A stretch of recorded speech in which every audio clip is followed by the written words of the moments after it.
I did a video recently where I talked about editing photos for UV minerals, and there are some other things that notably popped out that I experience on a regular basis. So I put together a short video with some additional stuff that you could use perhaps to get better photographs.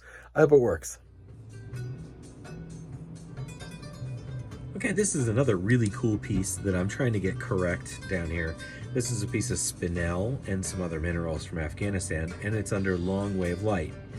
Now, when we first import this in to Lightroom and use the filters, it's got way too much blue in it. So this has got the right contrast and overall tone that I like, but unfortunately the colors aren't matching exactly. The first thing I notice is that the tone of the red is a lot more orange on the photo than it is in real life. So I'm gonna go over to Lightroom's hue section and I'm gonna shift that more towards the magenta, which should take our picture and make it look more like the actual color of the stone.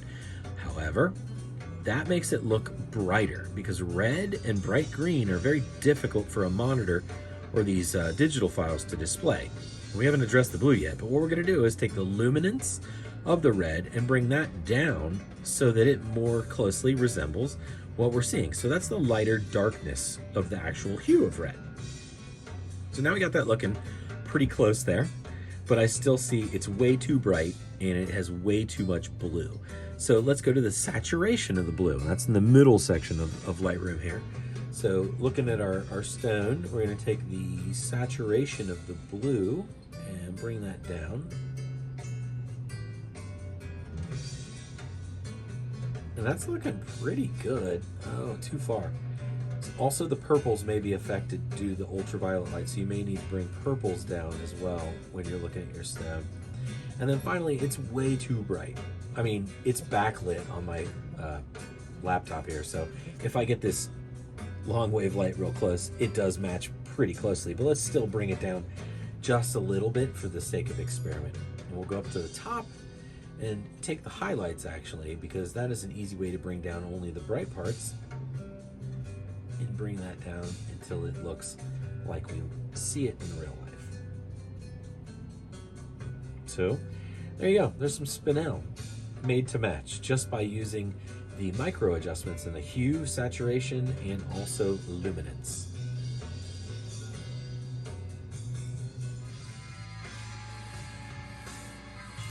Another common mineral that's very difficult to photograph is esperite next to wellimite. And in the lower right, you can see a piece here. So this represents the image that we get when we first upload the wave file into Lightroom. And it looks pretty close to what you see on the iPhone camera here, but the iPhone camera does not have a good enough UV filter to filter out some of the wavelengths in here. And it is actually more yellow to the eye than it is above up here. So I'm going to show you a couple of ways that we can achieve making the distinction more without going too far and making it look false. The first thing we're going to do is go for the temperature aspect of the white balance. And you can bring that over just enough that you can see there's a difference between that green and the yellow. And I'm going to bring back the magenta to green tint slider a little bit, which is going to give me more latitude on the temperature.